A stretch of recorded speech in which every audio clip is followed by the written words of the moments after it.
are listening to Standards in 10 Minutes from The Standard Show, the podcast that brings you the stories behind the standards with Matthew Childs and Cindy Parakill. Hello, my name is Matthew Childs. And I'm Cindy Parakill. And this Standard in 10 Minutes is BS 3416, Menstruation, Menstrual Health and Menopause in the Workplace.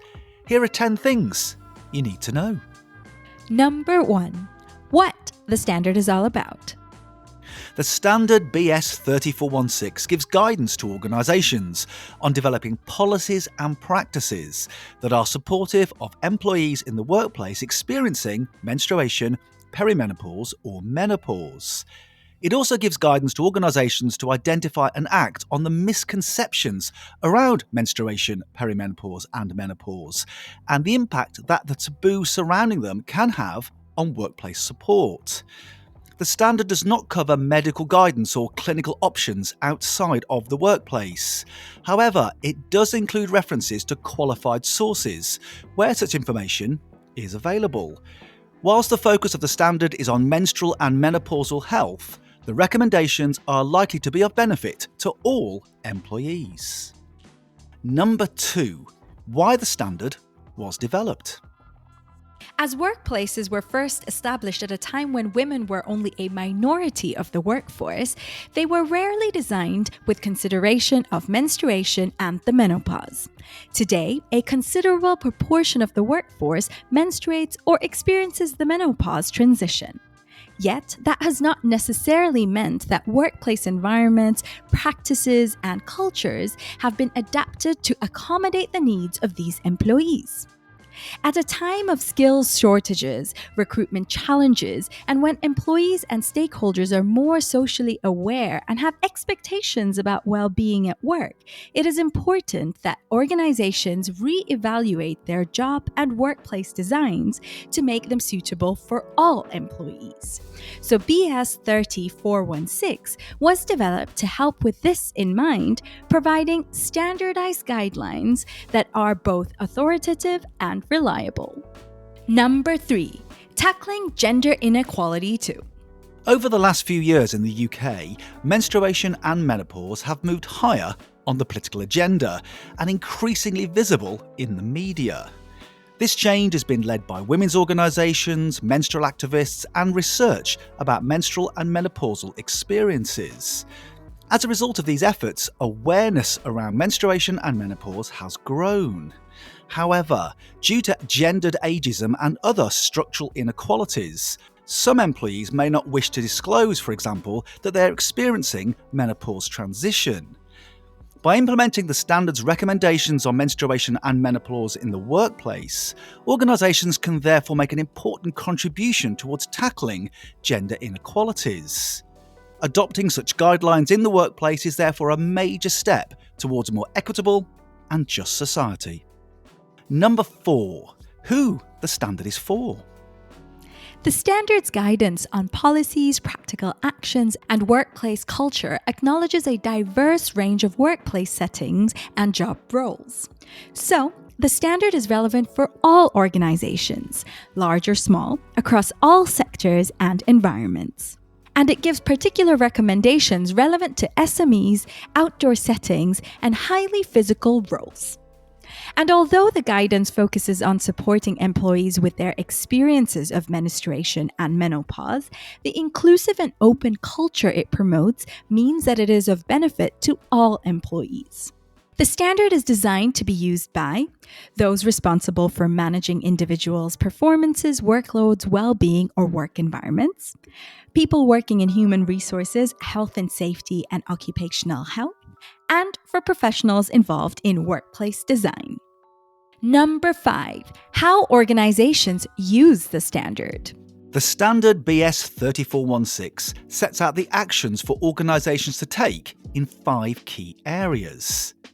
The physical aspects of work, for example, provide quiet spaces for short-term recuperation, rest and management of symptoms. Work design, for example, check the suitability of certain tasks and assess whether tasks can be reallocated to lessen stress, such as by reducing front-facing hours or heavy lifting. policy guidance and practice. For example, consider how the organisation's approach around menstruation and menopause can be integrated into existing policies. Supportive workplace cultures. For example, set up informal support groups to discuss concerns or plan well-being activities. And inclusivity in menstruation and menopause at work. For example, use inclusive language throughout policies and well-being events. Number 6. Lots of practical checklists. The standard BS 30416 also contains a series of annexes containing a range of practical checklists and tools such as tips for having confidential conversations with employees and the topics that could be covered in them, team management and training considerations, and further reading and where to find even more information. Number 7. Benefits of using the standard. Adoption of the recommendations contained in BS 3416 can benefit organisations in several ways. Supporting existing activities around workplace wellbeing and occupational health and safety initiatives.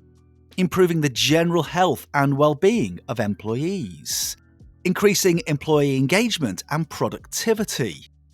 Increasing employee retention and reducing the costs of recruitment and training. And improving diversity and inclusion objectives by preventing the loss of women and people who menstruate due to inadequate or inflexible working conditions. Number 8. Benefits to the economy too. Workplace guidance that supports the menstrual and menopausal experiences of employees is not only advantageous to employees themselves, because using the guidance can help to ensure the retention of experienced staff and attract new, highly skilled employees. It is also beneficial to employers and the UK economy more broadly. For example, when undiagnosed, untreated, and inadequately supported, endometriosis, a condition that affects approximately 10% of women of a reproductive age, can lead to absenteeism, presenteeism, and low employee satisfaction. So appropriate adjustments and support can help to ensure that women with this condition can perform their roles effectively and remain in the workplace. Number 9. How it works alongside other standards. Organisations can use BS 3416 alongside a range of other standards to support health and well-being in the workplace more broadly. These include ISO 45001, Occupational Health and Safety Management Systems, ISO 45003, Psychological Health and Safety at Work, ISO 27500, Rationale and General Principles for the Human-Centered Organisation, and ISO 3415, Human Resource Management, Diversity and Inclusion. Number 10. The people involved in developing the standard.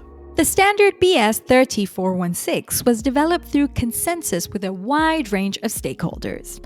These include ACAS, Bloody Good Period, Endometriosis UK, the Institute of Workplace and Facilities Management, the Institution of Occupational Safety and Health, the LGBT Foundation, M for Menopause, Unison, and the University of Sheffield.